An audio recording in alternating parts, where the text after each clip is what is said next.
Good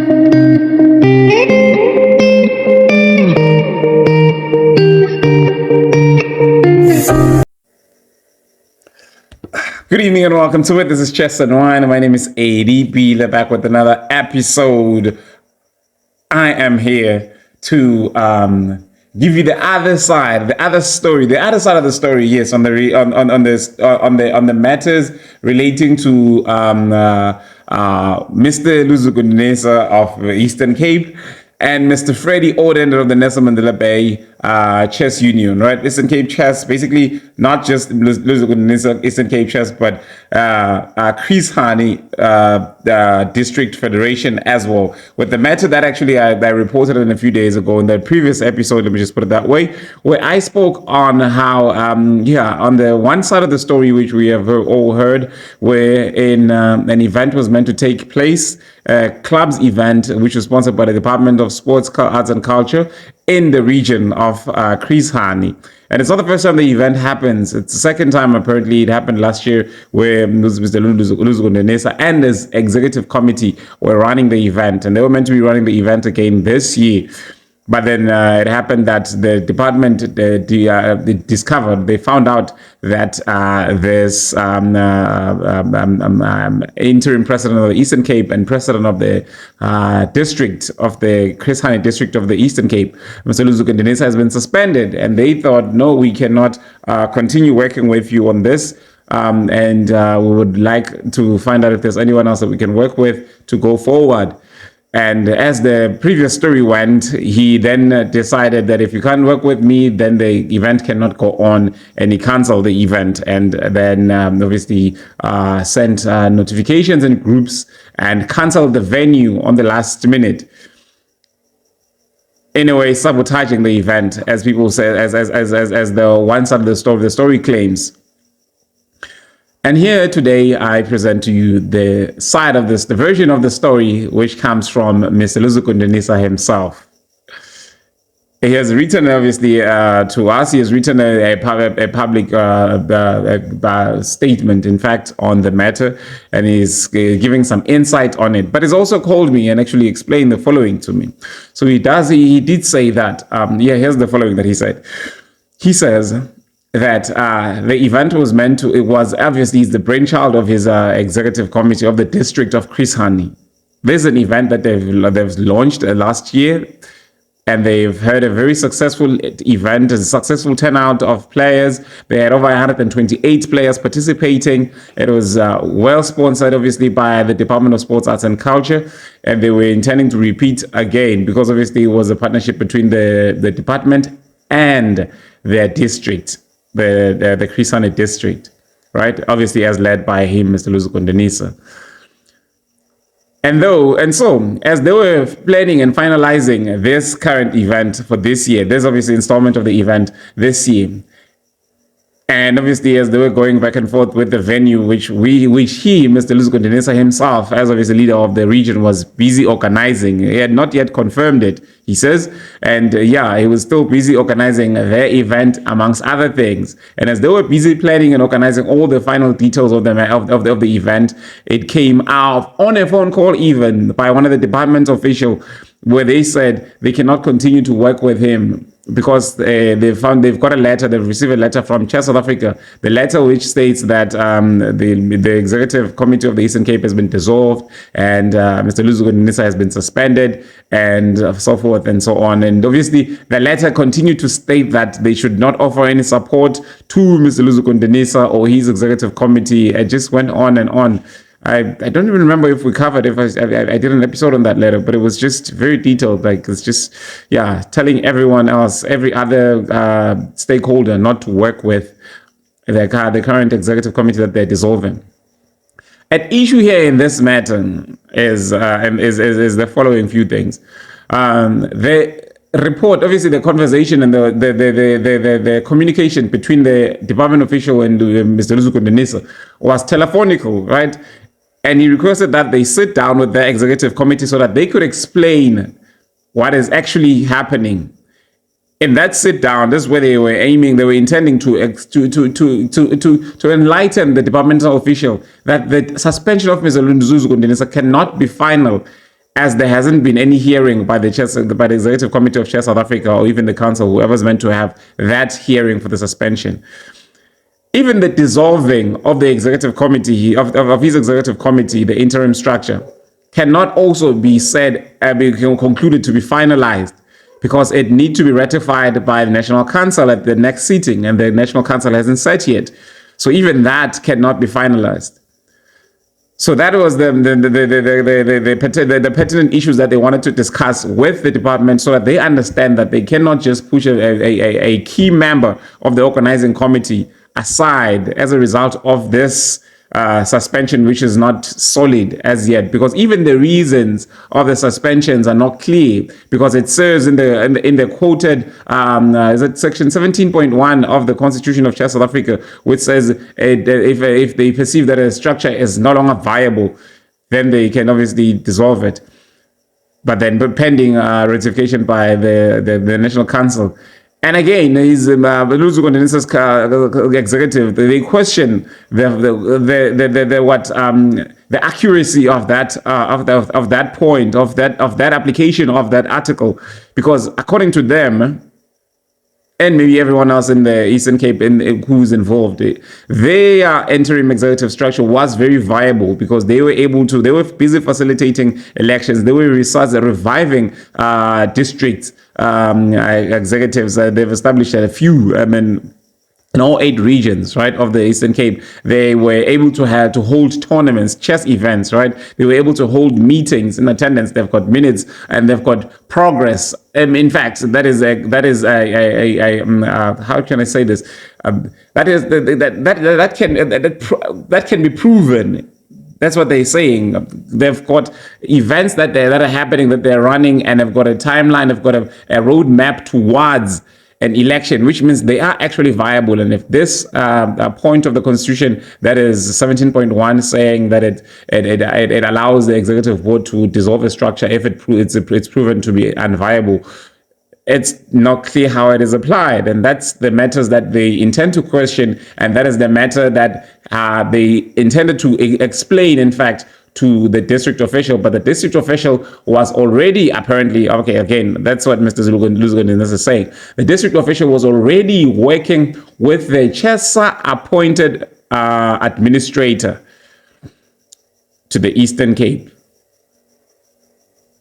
And now, again, it raises another question as to how does Chess South Africa Executive Board continue to appoint an administrator when the dissolving has not yet been finalized, which obviously pending it is awaiting the National Council seating before it can be finalized. So now, how can they assume it to be final by now appointing an administrator to continue running the Eastern Cape? And that's basically just some things that are in the heads of all of those districts. Remember the districts that rejected. Remember, I read 6 letters from 6 different districts that were saying that they are in full support of their elected appointed interim structure. They fully support it because it is doing the work that they mandated them to do. And again, it's another point that is to be raised, as in how does Chess South Africa come in to dissolve a structure without consulting the people, the districts themselves, the parties that were responsible for erecting that structure, for putting up that structure, without even consulting the structure and the people that put the structure up to say, has this structure been effective? If not, what has been the challenges, some of the challenges? So basically now we're derailed to the issue of how that came about, but that was obviously the explanation that Mr. Ndinise intended to explain. And there, obviously, the district official apparently did not want to hear them, and he just told them that they'll be working with the administrator of Chess South Africa, Advocate Frick Giza, and they were also working with the president of Schools Chess. I'm now wondering if he's also the president of Eastern Cape Schools Chess, and that is Mr. Fungile Ngxanga. And he actually mentioned that there is also an administrator from the different district, Amatole, who was also involved in this whole process. There was like 3 people that he says were involved in working with this. It says, is it Kanti? Says Kanti, probably. Yes, sorry, Kanti. But yes, so that's what he's saying, and that's what they decided to go on and work with. So him now, on the matter of the cancellation of the venue, Mr. Luzuko Ndinise clearly states that the venue cancellation was a matter of the venue owner stating that if Luzuko Ndinise no longer needs the venue, then he's not going to give it to anyone else. But also, Mr. Luzuko Ndinise said that he informed the venue owner that they were postponing the event because, again, there has been a communication between him and between his executive committee and the sponsors, which is the Department of Sports, Arts and Culture in the region, to say that, wait, since we can't reach an understanding right now, how about we postpone the event? So in his understanding, the event was postponed, and his committee had already decided that they were postponing the venue, not necessarily canceling it. So it was basically a postponement. So his communication to the venue owner was that the event, they were not going to need the venue because they are postponing the event. And he's got some communication to prove that they actually had agreed on postponing the event. And there was the postponement letter, which he had shared with members of the committee. And as a result, the event was not attended by enough people. So when a lot of people, when the department found out that the event was the executive committee of interim, so now we need to be clear now that it's not Luzuko Ndinise that is now personally involved. It is now the Chris Hani district that had decided as a structure that they were postponing the event. And in their postponement of the event, they obviously then continue to communicate with their clubs in their municipalities to let them know that the event is postponed and such and such. But then the department wanted to go ahead with the venue. And apparently it was because now, according to Mr. Luzuko Ndinise, the reverse delegate and Mr. Fungile Ngleng wanted to hijack the event and made it seem as if it was their work and now still the Chris Hani district's hard work, and claim it as their own, as in they were going to continue with it. And it was a whole other thing that he says were very surprising to him, because in previous years, which is maybe last year, yes, there was no sponsorship or funding, in fact, for administration of the event. But it seems like this time there was such, which I'm obviously, he couldn't prove that, but that's just basically what he's saying. And there's a lot of things that are questionable. So yeah, so that's basically what happened in terms of him, the claims that have been spread around of him canceling an event and disadvantaging very much deserving players. Because as a player himself, Mr. Luzuko Ndinise continues to fight for the plight of the players. He continues to fight for the interests of the players. Now let us continue to read the letter that was released. Now here's an interesting thing. It was not released by him alone. It was released by the district of a Chris Hani, the district where he's from. But before I get to the letter that they responded, there's an interesting letter from a club that is directed to Mr. Lamaneli of the Eastern Cape Sports, Recreation, Arts and Culture, which is the department that was meant to be sponsoring the Chris Hani sports official. So it reads as follows, and it was just on the 2nd of September. I'm not sure it was I assume, right? It was because if the event was meant to take place on a Saturday, what date was the Saturday? It was the 31st or the 1st. So this letter email was sent on the 2nd. That was after this event has proceeded to take place. It reads as follows. Dear Chris Hani Sports Councils, sports officials, dear Chris Hani sports officials, I am writing to express my deepest concern and disappointment regarding the unprofessional conduct, lack of transparency, and abuse of power exhibited by certain officials within the Chris Hani sports structures. Specifically, I am addressing the unjust treatment and targeting of the Eastern Cape Interim Chess President, Chris Hani Chess President, that's referring to Mr. Luzuko Ndinise. The Eastern Cape Interim Chess President, Chris Hani Chess President, has been instrumental in developing clubs and promoting chess growth in the province. However, it has come to my attention that certain officials have been pursuing a personal agenda fueled by hatred and bias against this dedicated individual. I urge you to cease this unwarranted persecution and focus on promoting the development of sports in the region. The actions of these officials are in direct contravention of the principles of fairness, equity, and sportsmanship enshrined in their South African Sports Confederation and Olympics Committee (SASCOC) Constitution, Article 3.1, promote and develop, quote, promote and develop sports in South Africa in accordance with the principles of fairness, equity, and sportsmanship. National Sports and Recreation Act number 110 of 1998, Section 13, promote, quote, promote and develop sports and recreation in the Republic. Furthermore, I request transparency regarding the decision-making process and criteria used to allocate resources, funding, and support to various sports organizations within the Chris Hani region. To resolve this matter, I recommend 1. An immediate cessation of the targeted harassment and bias against the Eastern Cape chess president. 2. A thorough investigation into the allegations of unprofessional conduct, lack of transparency, and abuse of power. 3. Implementation of measures to ensure fairness, equity, and sportsmanship in all decision-making processes. 4. Regular updates on the actions taken to address these concerns. Please respond to this email within 14 days, indicating the steps you will take to address these concerns. If necessary, I will escalate this matter to the Provincial Sports Federation, the National Department of Sports, Arts and Culture, South African Human Rights Commission. Sincerely yours, Nkondlo Chess Club Chairperson, M.A. Madasa. So there's that letter, obviously, which point. Can I also mention? I think it's something that is also appearing in the letter that I'm about to read. That this event was apparently only attended by 40 players. So the event was a fail by many standards, apparently. And that is not because the Chris Hani or the leader of the Chris Hani region, Mr. Luzuko Ndinise, has sabotaged it. Apparently, it was because players, clubs, were boycotting it. I don't know, but yes, so here it is. Because it's very surprising that a free event would have only 40 players. A fully funded event with transportation and accommodation and maybe even catering. So the letter from the Chris Hani, the media release from Chris Hani Chess League is as follows.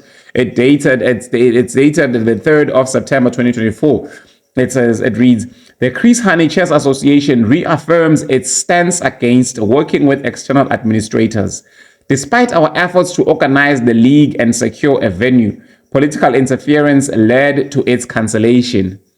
Key incidents include the venue renderer expressed unhappiness with the interference, contacting us directly. Local clubs, informed through local chess coordinators, led to the successful postponement of the tournament. Defending champions Enoch Mgijima, a local municipality, attended with only 2 players. Previous bronze medalist Insika Yetu attended with only 3 players. Saki Sizwe attended with only 3 players. Dr. A.B. Xuma did not attend. Emalahleni sent only 3 players. Fungile Nglenga, residing in Emalahleni, failed to convince local players to attend and was once defeated by an 11-year-old beginner with only 2 weeks of experience, yet he started decades ago in chess. Whoa, okay. We urge Fungile Nglenga to focus on teaching and politics rather than attempting to take credit for contributions he hasn't made. We are disappointed in the situation, but relieved that players were protected from political agendas. We commend our district administrators for their flexibility and principled stance against political manipulation. We hereby demand a public apology to all the parties involved in bringing our federation into disrepute with the unsound and unfair suspension. Best regards, Chris Hani Chess Association. And that I actually was given evidence of, obviously, the Chris Hani executive group where everybody okayed the letter for release as in it is coming. Because I actually also wanted to ask, wait, is this letter written by you directly or is it from the region? Because, come on. Because, I mean, when you have things like Fungile Nglenga residing in Lumahleni failed to convince local players to attend and was once defeated by an 11-year-old beginner with only 2 weeks experience in chess. I'm like, would they come on now? Where is what? It's not a whole region writing this. Now, I wonder if this region has had elections or it's. I don't intend to offend the region, but I'm just saying. But they okayed it because I understand again, it's an angered region that has been pushed to a corner by people that they feel are trying to take credit for their hard work of many years. So, yeah, so that's basically what has happened. And in a nutshell, Luzuko Ndinise is, still a man of the people. And again, I don't know. It's a very complex issue that is happening in the Eastern Cape, and I want to continue and say more. But I mean, again, if I say more, then it will be coming from me. But I've already said what's coming from them, and instead of speaking for people, I'm just going to try and move on now to speak on the issue of Mr. Freddy Odendaal. You remember Mr. Freddy Odendaal also had his own issue from the previous video where we had a player writing in saying he feels that Mr. Freddy Odendaal is harassing and bullying him with regarding to take sides within on the matter of the parallel structures in the district in the what do we call this, the Nelson Mandela Bay district where the player resides, and where Mr. Freddy is also a member of the executive, a deputy president. So yeah, the player has given us proven, because if it wasn't for the evidence, I also would not have taken this player's story, because for me, what the player is presenting kind of makes sense to say emotionally, because I mean, if you would want to know what the relationship between the player and Mr. Freddy Odendaal is, because if the player says I can't come to the tournament, and you say it's a pity you can't support, it'll be nice if you see, and then you start quoting things like, yeah, in situations like this, we mustn't allow people to destroy us. You see, the lack of support is weakening our side. It's like you are now assuming that a player has already taken a side. When a player just wants to play, they're not a member of your federation. You would blame a member of your executive structure now, seeming to be taking sides and not attending your events and maybe going to other events. Unlike a player, because I mean, come on, a player, it's a very different issue when it relates to a player. I keep saying that. So yeah, so that's basically what's been happening, and what happened with the matter of Mr. Freddy Odendaal and the player. So Mr. Freddy, and I do understand that he also feels that this was not him intending to bully or harass a player. This is because even though we tried to obviously keep the player anonymous, but he insists that he knows who the player is. And he shows me screenshots of conversations with this player, and he asks, is this bullying according to you? And I mean, I was honest. Frankly, it looked like it. It looked like you are now emotionally bullying the player, even though you're not harassing. But some of the things that are being said, I mean, I'm just trying to see if I can just quote it, because I also want to quote directly what I read. But with some of the things that I was reading, it just kind of looked like the player was getting yeah. Yeah, man, it's because we explain, because I try to explain this thing to some people that we didn't all grow up in the same backgrounds, right? Like for some of us, sometimes we try to be assertive, and our assertiveness can be taken as rudeness or bullying because it's how it's the communities we grew up. I don't know. It's like probably I'm trying to make an example of a suburban raised child and a township raised child and rural raised child. Like all these three different. Their assertiveness is very different. With the one, it might look like aggression. With the other one, it might. I mean, if one is trying to be assertive to the other, it might be construed as being aggressive, like violently aggressive, and so forth. And this I'm actually mentioning it because it also connects to a different story of the Francis Butt district of the Northern Cape, which I'm going to come to, I think, on the next episode, where now we have the president of the district, the whole district, resigning because he's seeing members of this committee bickering, where others are now writing official complaints about one another because the others are raising their voices too loud during a meeting. And you get to kind of notice things like sometimes a person raising their voice too loud, it's probably just them trying to be assertive. But when they are being assertive to a person maybe of a certain gender or from a certain class or from a certain, like, if I could be even speaking to a man of my age, but if it's he was raised in a suburb, and I'm being assertive in my own way, he might just assume, misunderstand me and think that I'm being aggressive and be like, cause it's a thing of, I don't know, man. Like the way we raise, the way the situations that we come from, where sometimes if you're not assertive enough, or you're not aggressive enough, or you don't back your words with a little bass and a little, it doesn't really take into heart. Because most of us are not used to having this academic dialect conversations, exchanges, and so forth. Because some people want to approach everything as academic. But I mean, it's a different case with the one with Freddy here. Because with the one with Freddy Odendaal, and I'm just trying to find the letters. Because, yes, because there was one where he's saying to the player, I've always supported you from day one. It's like, when you're not coming to my event, you're not supporting me. Can you imagine that? It's like emotional blackmail. It feels like it's pressure. But Freddy doesn't see it. And then his statement is simply as follows. But I actually continue to say this. And when I speak to him, he tries to make it, to kind of make me understand that it's probably the same thing with me speaking about players performing badly and saying that the weakest performing players and having people feel bad about it because they are sensitive. This player maybe is also sensitive. And I'm saying, yeah, no, I don't know. But I mean, because me, I'm looking at actual results and I'm seeing a person at the bottom. And by any language, you would say that that is the weakest performing. Remember there was a show, The Weakest Link?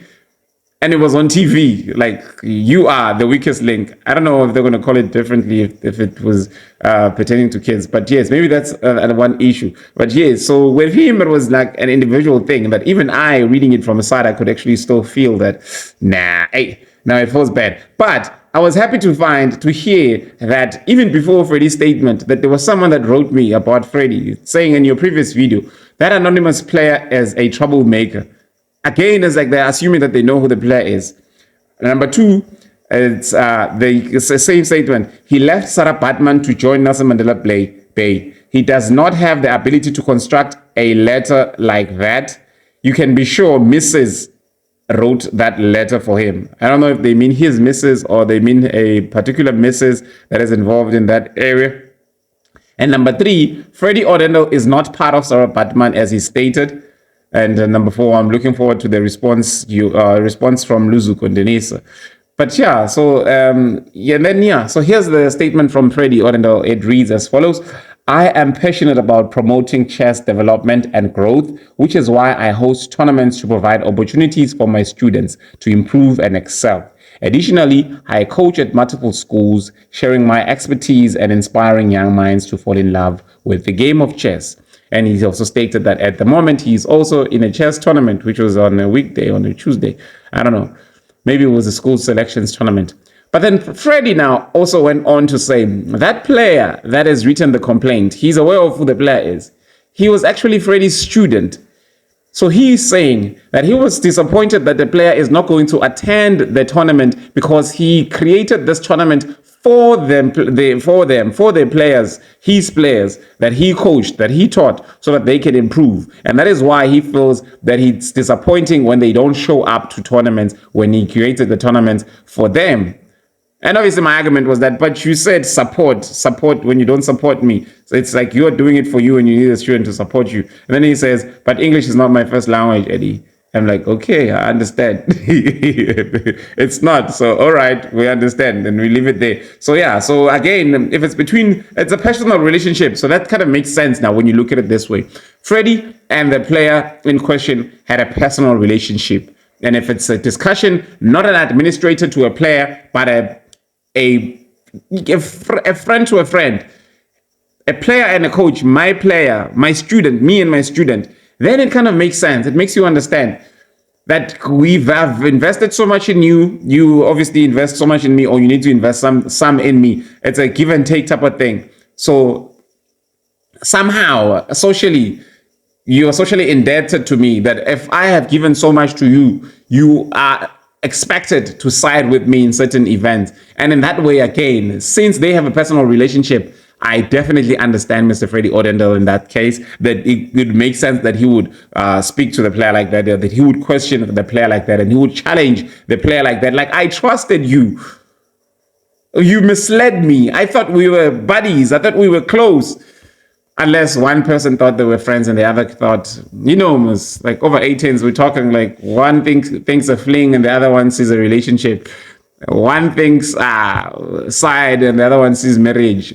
But that type of thing, I think that's the kind of matter that we're having here. But yeah, I think we're going to close it here. And we really, really request that anybody that can assist, I see the Mr. Matt's tutor, and actually, I need to speak to that guy. Honestly, now, maybe have now, furthermore, if any discussions that are happening around the Eastern Cape matters, I see that he's taking a very solid lead on the matter. I'll just put up his name here as soon as I find it. I think he's a person to speak to. He has the middle ground. I do not see him taking anybody's side, and that is the person that we need to speak to. Because again, if I continue to speak on the matter myself, it feels like I am kind of getting. I feel myself getting a bias because yeah, as a chess player, as a coach, and as a but obviously I can't say as a parent because I am a parent, right? But I don't think that adds any value being a chess parent, a parent in chess. It doesn't really add any value. But as a former administrator, but I'm no longer an administrator. I'm just a. It's. But again, there are those things that kind of causes you to want to be biased, and I feel my bias, and that is why I will distance myself from the conversations of the Eastern Cape, Nelson Mandela Bay, and so forth, and have somebody speak on these things to have a subjective report if that is at all possible. And I've identified the guy. I'm hoping that nobody, kind of, whatever, what do I do?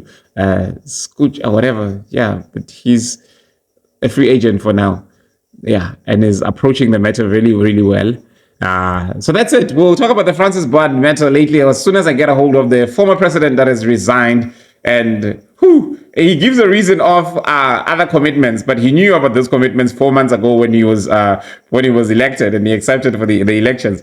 But now he's feeling the heat. It's hot in the kitchen, my man. Good evening.